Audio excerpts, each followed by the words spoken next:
아까 찬양 인도하시면서 그때 그 아이 그 말씀하셨을 때 참 덜컥했습니다. 예. 그때 그 아이입니다.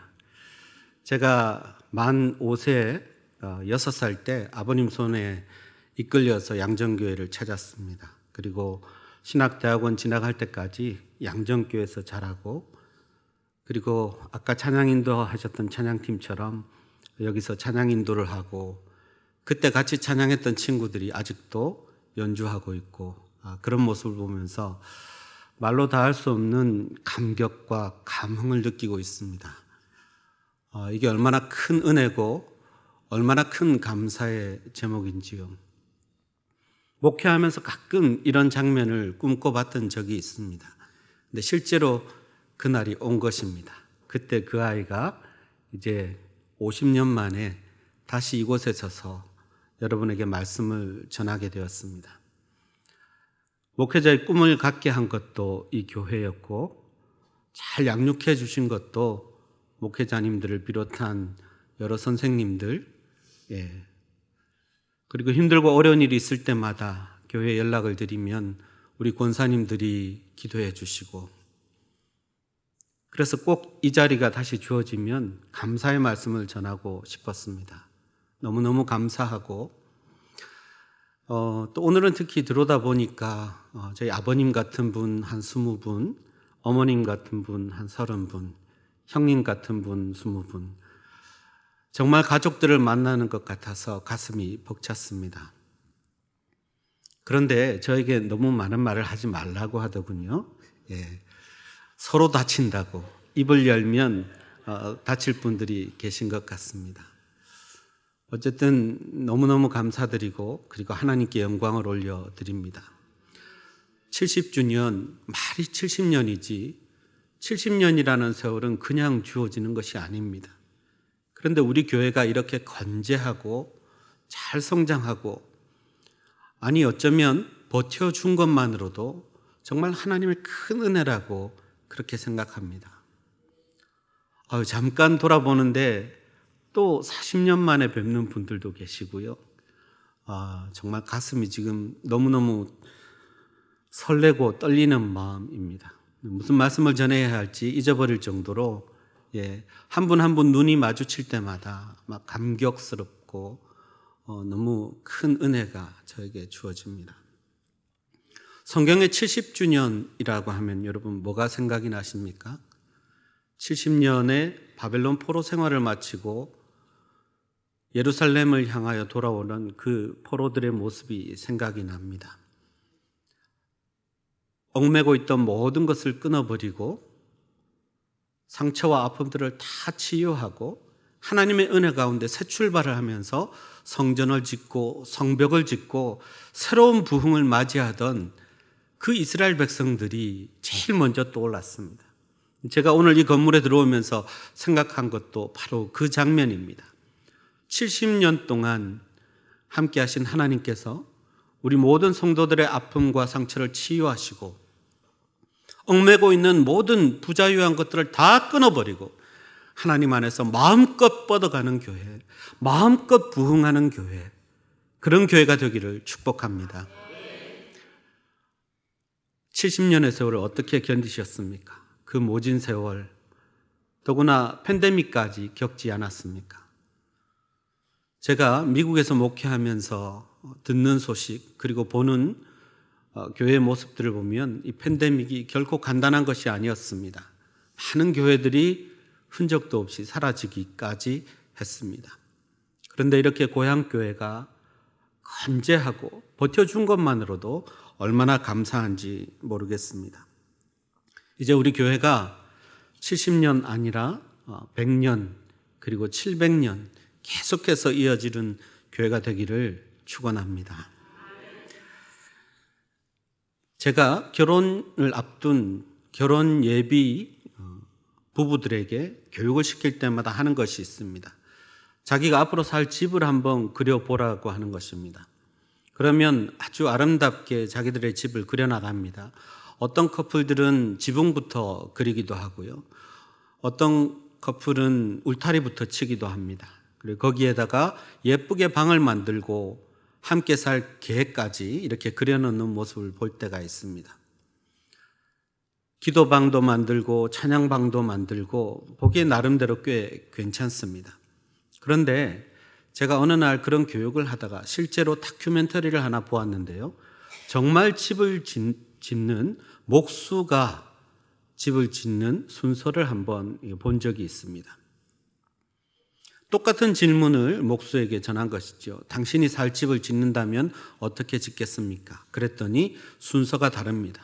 가장 기초부터 하나하나 쌓아 올라갑니다. 석가래, 들보, 제가 이름을 다 기억할 수 없는 그런 자재들로, 그런 기술들로 해서 집을 지어가는 것을 봅니다. 전문가가 짓는 집과 그리고 아마추어가 짓는 집은 다를 수밖에 없습니다. 만약 여러분에게 전문가가 지어준 집과 아마추어가 지은 집 가운데 선택해서 살라고 하면 어디 가서 사시겠습니까? 대부분이 아니죠. 대부분이 아니라 모든 사람들이 전문가가 지은 집을 선택할 것입니다. 그 집이 가장 안전하고 오래 가고 그렇기 때문일 것입니다. 오늘 예수님은 우리가 잘 아는 본문이지만 집에 대해서 말씀하고 계십니다. 그리고 지적하고 계신 것은 그 기초가 무엇이냐라는 것입니다.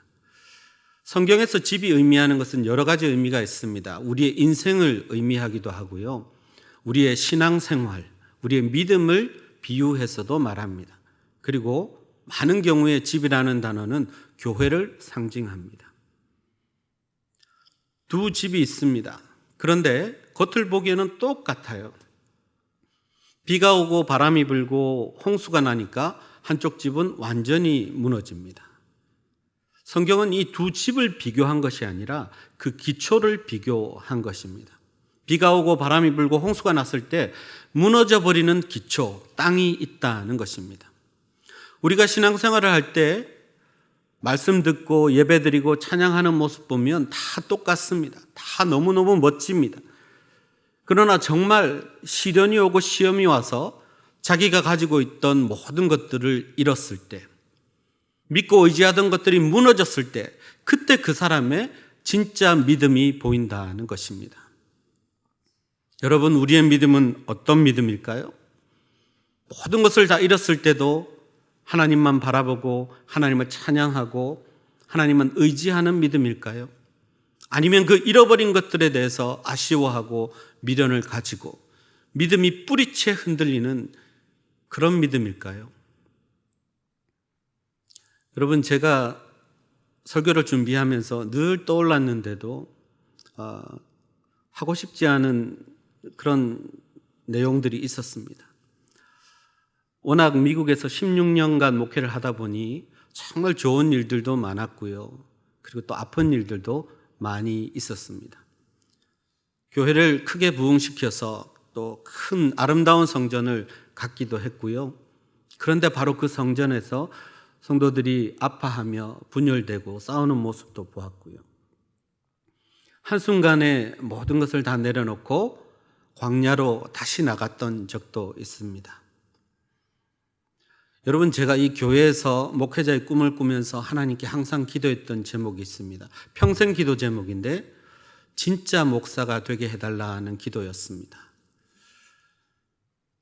제가 배웠던 원리정 목사님, 이원경 목사님, 서정원 목사님, 너무너무 훌륭한 목사님들이었고 저도 저분들처럼 정말 목사가, 진짜 목사가 되게 해주십시오 라고 기도했습니다. 근데 그 의미를 잘 몰랐어요. 목회가 정말 번성하고 부흥하고 잘 되고 말하자면 능력 있는 목사처럼 보였을 때 어느 누구도 저에게 그런 말을 하지 않았습니다. 그런데 한순간에 그 모든 것을 내려놓고 광야 생활로 나갔을 때 그때 하나님 앞에 무릎 꿇고 기도하며 앞으로 어디로 가야 할지 인도하심을 구했을 때 하나님이 매일 매 순간 만나 주셨습니다. 하루는 제가 주변에 있던 분들이 정말 목회를 하기 힘들어하는 그런 목사님이 계셔가지고 저에게 제의를 하셨어요. 저는 그분에게 함께 개척해 보지 않겠냐고 교회를 개척할 것을 말씀을 드렸는데 그분이 일주일 뒤에 저에게 답을 주시기를 저에게 같이 사업을 해보자 하는 것입니다. 뭐 여러 가지 어려운 일들이 사정이 있었는데 다 말씀드릴 수는 없고요. 저도 깊이 고민했습니다. 왜냐하면 모든 길이 다 막혀버린 것 같았기 때문에. 그래서 사업을 같이 하기로 하고 서명을 하는 날이 되었는데 그날 아침에 무릎 꿇고 하나님 앞에 기도하는데 하나님이 그날 하필 큐티 그 말씀을 주셨어요. 제가 있던 곳이 뉴저지였는데 어떤 목사님이 한국에서 목회를 잘 하시다가 뉴저지로 와서 모든 것을 다 잃어버리고 이제 어디로 갈까 무엇을 할까 그렇게 하나님께 깊이 기도하고 있을 때 하나님께서 그때부터 길을 열어주셨다는 것입니다. 그날 아침에 그 말씀을 받았는데 제가 어떻게 거기에 사인을 하겠습니까? 그래서 같이 동업하기로 한 그분에게 제가 말씀을 드렸습니다. 저는 다시 목회를 하겠습니다. 아무것도 없지만 다시 시작하겠습니다. 그랬더니 그분이 다른 이유라면 몰라도 목사님 목회하시겠다는데 자기가 반대할 수 없다고 그렇게 이야기를 했습니다. 그날 아침에 제가 다른 목사님들을 또 만나게 되었는데요. 그 목사님 한 분이 다른 목사님에게 저를 소개하면서 우영주 목사는 진짜 목사입니다. 그 말을 하는 거예요. 깜짝 놀랐습니다.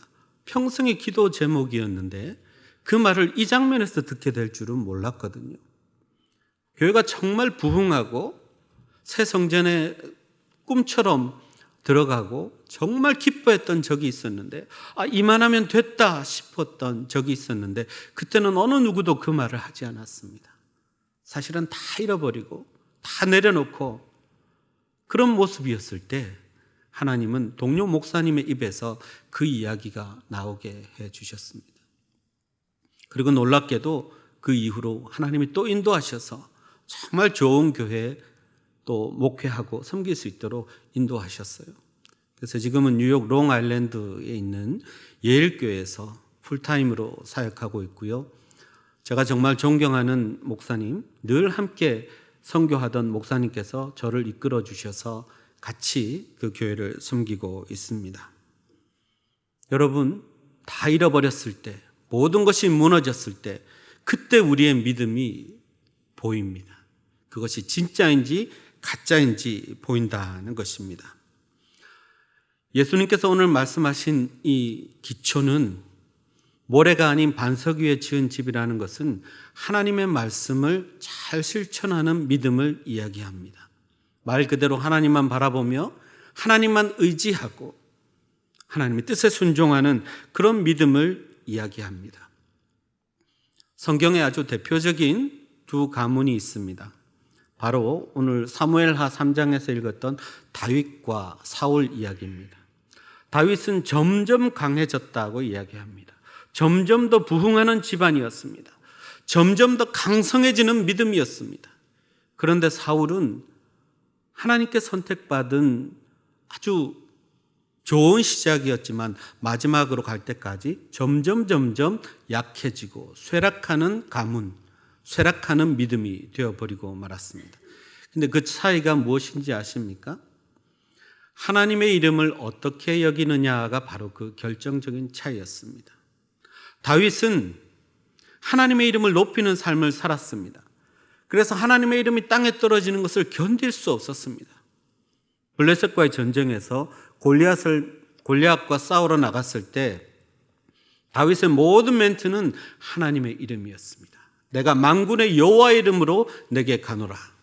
그리고 하나님의 이름이 땅에 떨어지는 것을 견디지 못하는 그런 모습을 보여주었습니다. 일생이 하나님의 이름을 높이는 삶이었습니다. 그래서 겨우 물맷돌 5개, 돌멩이 5개 들고 나아갑니다. 왜 성경이 물맷돌 5개라고 이야기했는지 아십니까? 블레셋의 장수가 골리앗 같은 장수가 5명이었습니다. 혼자서 5명을 다 해치우겠다는 자신감을 가지고 나간 겁니다. 돌멩이 하나당 한 놈씩 처리할 수 있다는 믿음이 있었습니다. 하나님의 이름을 높이는 삶 가운데 하나님이 언제나 함께 하셨기 때문에 하나님과 함께라면 얼마든지 이길 수 있다고 자신했던 것이죠. 다윗은 결코 자기 이름을 높이는 그런 삶을 살지 않았습니다. 그러나 사울은 자기 이름을 높이는 삶을 살았습니다. 그래서 사울의 몰락은 자기 이름이 다른 사람들에 의해서 불려지지 않을 때, 오히려 다윗의 이름이 자기보다 더 높임을 받을 때, 그때부터 살아가는 목표를 다윗 죽이는 것으로 설정하고, 그때부터 하나님과의 관계도 멀어지고 깨어지고 쇠락하는 길로 갔던 것입니다. 하나님은 하나님을 존귀히 여기는 자를 존귀하게 여기시고, 하나님께서 높이실 수 있는 모든 것을 다 동원해서 높여주십니다. 다윗은 하나님이 높여주셨습니다. 사울은 자기 힘과 자기의 능력을 의지하고 자기 이름만 높이려던 사람이었습니다. 그러나 안타깝게도 하나님이 명하신 대로 말씀에 순종하지 않고 아말렉과의 전쟁에서 제사장이 해야 될 일을 자기가 해버리고 말았습니다. 하나님 앞에 제사를 드려버렸죠.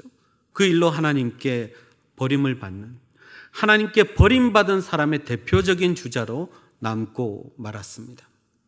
하나님의 이름을 높이느냐 아니면 자기의 이름을 높이느냐, 그 차이가 일생뿐만 아니라 그 가문의 마지막까지도 항상 다른 결과로 나타나는 것을 볼 수 있습니다. 만군의 하나님 여호와께서 다윗과 함께 하셨습니다. 이유는 딱 한 가지였습니다. 하나님만을 높이는 사람이었기 때문입니다. 그 이후로 사무엘하 말씀을 보면 만군의 하나님 여호와께서 함께 계시니 다윗이 점점 강성하여 가니라. 다윗이 어디를 가든지 여호와께서 이기게 하시니라. 어디를 가든지 여호와께서 이기게 하시니라. 반복해서 사무엘하 말씀은 이야기하고 있습니다. 오직 하나님의 이름을 높이는데 우리의 인생을 한번 걸어보십시오. 하나님만 높이는데 모든 것을 한번 던져 넣어 보십시오. 하나님이 그 인생을 축복하시고 높여 주실 것입니다. 평생을 믿음으로 산다는 것 참 어렵습니다. 더구나 위기가 왔을 때, 시험이 왔을 때 우리의 믿음이 어떻게 드러나는지를 보면 그가 정말 믿음으로 사는 사람인지 아니면 말과는 다르게 믿음 없는 삶을 살았는지 알 수 있습니다. 벌써 한 1년 정도 된 것 같은데요. 수영로 교회 원로 목사님이셨던 정필도 목사님의 장래의 모습을 스케치한 그런 영상을 제가 본 적이 있습니다. 정필도 목사님이 팬데믹 후유증으로 하나님의 부르심을 받으셨는데 그때 그 모습, 그 장면을 촬영한 영상 그리고 이야기들이 계속 전해져 왔습니다. 그때 그 목사님의 유언이 뭐였냐면 적당하게 살지 말고 믿음으로 살라는 것이었습니다. 아니, 정말 유명한 목사님의 유언치고는 너무나 간결하고 그리고 너무나 좀 임팩트가 없지 않나라는 생각을 했습니다. 근데 정말 그분이 하나님의 부르심을 받을 때의 모습을 보면 그 말씀을 다시 한번 되새기게 했습니다. 이제 신체의 모든 기력이 다 떨어지고 산소 포화도도 떨어지고 정말 죽음을 몇 시간 앞두지 않았을 때 목사님께서 사람들에게 자기를 일으켜달라고 하셔서 교회를 향하여 앉혀달라고 하시고 교회를 바라보며 기도하시고 그리고 설교하십니다. 너무 힘이 들어서 조금 쉬었다가 다시 또 교회를 향하여 앉아서 기도하고 설교하십니다. 그렇게 기도하고 설교하고 기도하고 설교하고를 반복하다가 결국 마지막 숨을 거두시게 되었는데요. 그 모습을 보면서 적당하게 살지 말고 믿음으로 살라는 말이 얼마나 무거운, 얼마나 중요한 메시지인지를 깨달았습니다. 그분이 말씀하시는 믿음으로 사는 삶이란 삶의 1분 1초 한순간도 놓치지 않고 믿음으로 살라는 것입니다. 하나님을 바라보라는 것입니다. 하나님께 자신을 드리는 삶을 살라는 것입니다. 적당하게 살지 말고 믿음으로 살라. 그 메시지가 우리에게 큰 교훈을 주었습니다. 우리가 하나님의 사랑 가운데, 하나님의 은혜 가운데 이렇게 70주년을 맞았습니다. 70년 동안 하나님의 은혜 가운데 수많은 사람들을 목회자로 또 세웠고, 그리고 부족하지만 저 같은 종도 여러분들이 기도로 세워주셨습니다. 저도 기도하고 여러분도 기도하기는 우리 교회가 정말 1분 1초까지 하나님께 드리는 교회가 되기를 바랍니다. 믿음으로 사는 우리 성도님들이 다 되시기를 바랍니다. 역사가들이 쓴 로마 제국 쇠망사라는 책이 있고요. 시오노 나나미가 쓴 로마인 이야기에서 로마의 멸망의 원인을 이야기하고 있습니다. 그 원인은 로마의 기독교 때문이었다고 그렇게 이야기합니다. 처음에는 로마의 기독교 때문에 로마가 부흥하고 발전했습니다. 그런데 그 순수했던 초기 교회가 정치와 권력과 손을 잡기 시작하고 힘을 얻을 때부터 그 교회는 오히려 로마를 타락시키는 원인이 되고 말았습니다. 사명을 상실한 기독교, 특권만 누리던 기독교는 결국 스스로 화를 자초하고 만 것입니다. 여러분, 우리의 사명은 무엇입니까? 하루하루 믿음으로 살되 그 믿음으로 무엇을 할 것입니까? 하나님께서 주신 비전을 이 땅에서 이루어가고 그 비전을 또 자녀들에게 물려주고 그들과 함께 하나님의 나라를 만들어가는 것, 그것이 우리의 사명이라고 생각합니다. 여기 와서 또 많은 분들과도 이야기를 나누었고요. 미국에서도 항상 나누고 있는 이야기, 우리의 공통적인 기도 제목이 바로 그것입니다. 어떻게 우리 다음 세대에게 하나님의 나라를 물려줄 것인가. 생각보다 세속화의 위협은 너무너무 심각합니다. 그리고 탈기독교의 움직임도 너무너무 노골적으로 나타납니다. 옛날에는 교회가 사회를 치유하고 사회를 위해 봉사하고 섬겼지만 지금은 사회가 교회를 걱정합니다. 그리고 특히 지식인층에서 예수를 믿는다고 하면 굉장히 부끄러운 일처럼 여기는 그런 문화, 그런 상황이 미국도 마찬가지고 또 한국에서도 일어나고 있습니다. 우리의 미래를 바라보고 우리가 정말 깊이 기도해야 할 때입니다. 종교에 대해서 여러 가지 일들이 있지만 한국교회든 이민교회든 그리고 양정교회든 미래가 없으면, 비전이 없으면 하나님의 큰 은혜와 축복, 그동안 받은 모든 것들을 다 잃어버릴 수 있습니다. 모두가 무릎 꿇고 기도하며 하나님 주시는 비전을 간구하고 그리고 그 비전을 공유하고 나아갈 때 하나님이 우리 교회에 정말 아름다운 미래를 주실 줄 믿습니다. 제가 신학교 다닐 때 읽었던 책 중에 아주 감명 깊었던 한 장면만 이야기하고 말씀을 마치려고 합니다. 교회는 어떤 모습이어야 하는가? 후안 카를로스 오르티즈 목사님이 말씀하셨는데요. 교회는 군함 같은 교회여야 한다고 말씀하셨습니다. 여러분, 교회 올 때 마치 유람선 타는 것처럼 앉아서 구경하고 즐기다 가는 것, 그것은 올바른 교회가 아닙니다. 여객선처럼 왔다 갔다만 해도 올바른 신앙생활이 아닐 것입니다. 군함은 어떻습니까? 군함에서 놀고 있는 사람은 하나도 없습니다. 모든 사람들이 각자에게 주어진 일이 있고 그리고 그 주어진 일을 잘 하기 위해서, 그 사명을 잘 감당하기 위해서 날마다 훈련하고 또 훈련하고 또 훈련합니다. 그래서 군함은 어떤 배보다도 빠르고 안전합니다.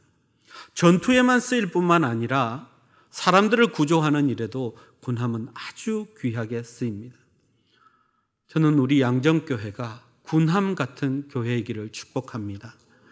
모든 성도들이 각자의 사명을 기억하고 깨닫고 잘 감당하기 위해서 날마다 훈련하고, 그렇게 할 때 하나님께서 점점 더 부흥하는 교회, 더 강한 교회, 하나님의 비전과 사명을 이루어가는 교회로 쓰실 줄 믿습니다. 기도하시겠습니다. 하나님 아버지, 다윗처럼 점점 강해가는 인생, 점점 강해가고 부흥하는 교회가 되게 하여 주옵소서. 우리 신앙의 선배들처럼 더 성숙한 믿음의 사람 되게 하여 주옵소서. 하나님을 존귀히 여김으로 하나님만 높이는 교회가 되게 하시고, 말씀을 의지하고 순종함으로 반석과 같은 교회 되어서 흔들림 없이 사역하는 교회 되도록 축복하여 주옵소서. 모든 성도들이 믿음으로 살게 하여 주옵소서. 군함 같은 교회, 영적 전투에서 늘 승리하고 많은 사람들을 살리는 복된 교회가 되게 하여 주옵소서. 예수님의 이름으로 기도하옵나이다. 아멘.